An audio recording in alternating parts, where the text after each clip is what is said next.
Well, speaking of Atlanta, young Scooter just died. Yeah, rest in peace. Yeah, I've interviewed him before. He's been on my show a couple of times. It's been a long time, probably about 10 years since he came on. But, cool rapper. I just interviewed DJ Swamp Izzo, who was like his first DJ who convinced him to rap because he was like a street guy who just hated to rap. He Right. thought it was stupid, but he convinced him to rap. And then, on his first mixtape, Future was on it. And that was the first time Future actually said the name Future. He was Meathead before. So, he's an important part in the Atlanta music scene. And this situation, we've covered a lot of people dying, but this right here is just weird. Yeah. So the story is he was hanging out. It was his birthday. He was turning 39 that day. He was hanging out in these apartments. And this woman named Demetria Spence decided to do essentially a prank call and dox that apartment complex, saying like some woman is naked and being dragged out or something like that. So a bunch of police show up and Scooter starts to run. Now, this part here is a little weird. I've asked a few people this question. Why do you think someone like a young Scooter who has a real rap career, actually makes, show money and everything else like that, why does he run when the police show up? Shit, I don't know. I mean, why not? It ain't illegal to run away if you ain't did nothing illegal. I don't want to be involved in that shit, Like, maybe he don't want the body cam because he don't want to talk to the police, whatever the fuck the reason is. Like, it could be just instinct. You see him, holla ass. But if you didn't do nothing, why can't you run? I don't want to be involved in that shit. And they grab me. I didn't do nothing. I don't got nothing. Leave me alone. I don't got nothing to do. Well, why'd you run away? Because why the fuck y'all hauling ass right over here? I don't want nothing to do with that. The fuck? I don't know. Wait, so you're saying it's not illegal to run away from the police, even if they tell you to stop running? I don't think it's illegal to run away from the police if you haven't done shit. What did I do? Now, if they say stop and all that, yeah, maybe that's like a fleeing and eluding if you don't stop after that. But if you just see them, it's like, bro, if you turn the corner and you see a bunch of cops and you just decide to turn the other way, like, yeah, I'm good. I'm not even going over there. You know what I mean? Like, why not? Well, I actually looked it up while you were talking, and it says, in general, running from the police is a serious criminal offense, often referred to as evading arrest, and can lead to charges and penalties. Okay, evading arrest, right? But you got to be wanting to arrest me. If you just want to talk to me and I don't want to talk to you, why the fuck can't I run off? I'm free to go. If there's no probable cause, I'm not being detained at any point. I can walk, run, sprint, skip, do whatever the fuck I want. So, if he didn't have anything on him, whatever, or maybe the people he was around had some shit. And if a gun gets tossed or whatever, everybody goes down unless somebody claims it. So the best thing to do is get away from the situation. Yeah, I actually looked it up again. So unprovoked flight from the police could be considered one factor in determining reasonable suspicion to detain. So if you run away from the police, they could then detain you for running away from the police. Okay. You see, it's kind of a double-edged sword. It's a little weird, the way it works out.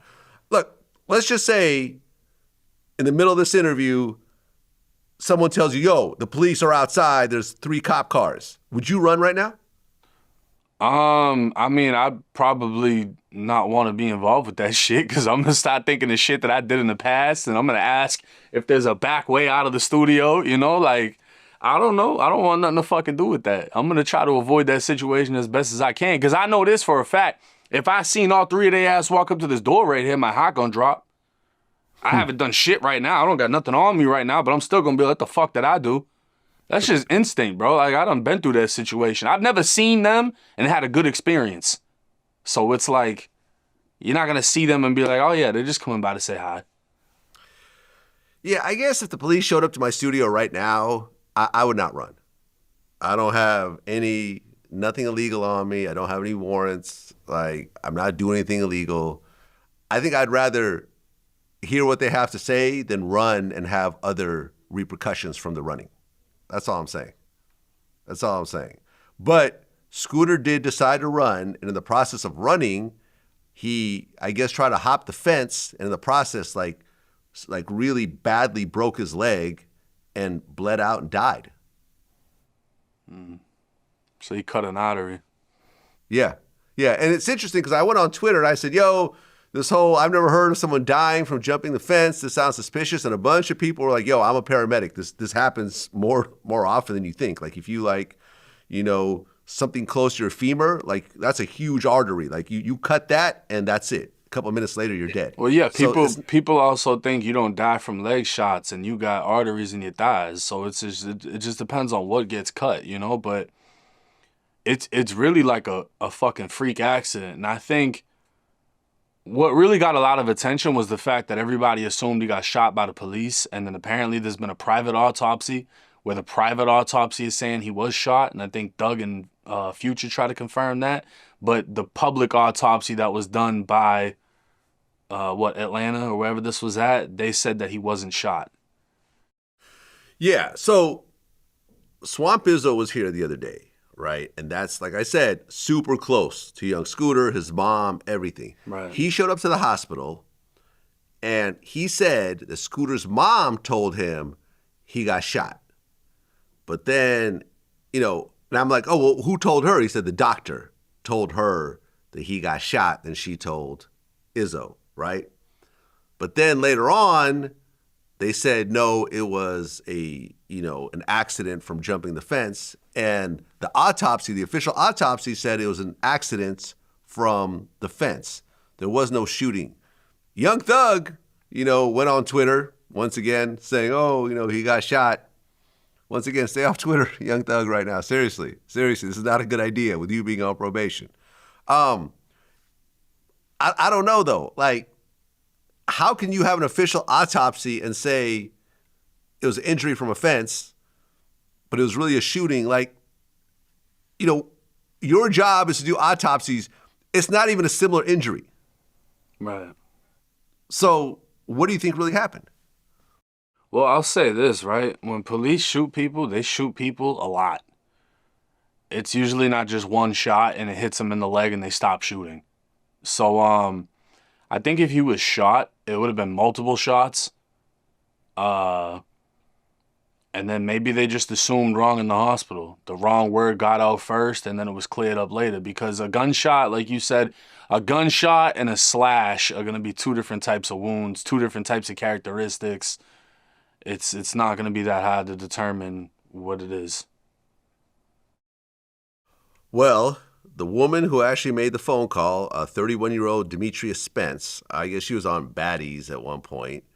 They found out who it was, and she was arrested. I guess she was granted bond, though, so she's out. When you look at something like this, like a false police 911 call that ultimately caused a death of somebody, would that be manslaughter? What would that be? Would that be anything? Let me ask you, right?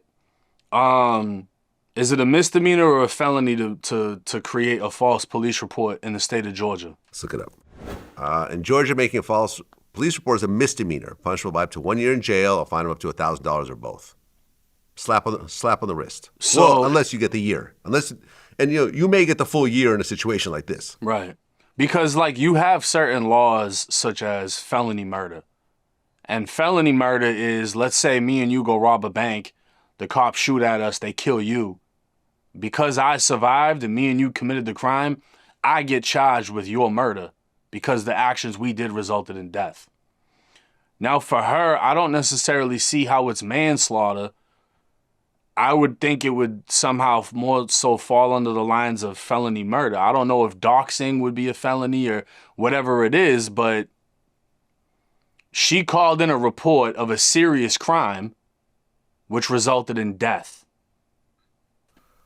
I looked it up. In Georgia, making a false 911 call that results in death or seriously bodily harm is a felony punishable by up to 10 years in prison and a fine of at least $50,000.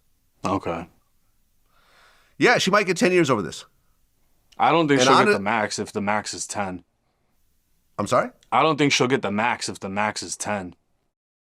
Why would she not get the max if somebody died? First time felony conviction. Oh. No criminal history. Baddies maybe got her enough to get a decent lawyer. Yeah. I mean, we'll see. We'll see. I mean, doesn't help, young Scooter's family. Yeah, I don't think anybody's gonna be rooting for her ass though. I know that. Like nobody gives Right. a fuck about her now, but you know, I don't think she's gonna get the max, but it's fucking ridiculous what actually happened. And the fact that she caused that. I'm not gonna blame it on him running or nothing like that. Nah, you created that situation. Oh yeah, I mean she's probably gonna get beat up in jail too. I mean, there's probably some young Scooter fans in Cook County or wherever she is. Yeah, it's probably gonna be worse than that. Yeah. Yep. Well, rest in peace, young Scooter, man. Georgia rap legend. And it's sad to be in a situation like that. But I think it's also a lesson where, look, like if you really didn't do anything, running from the police is usually not the greatest of ideas. Right.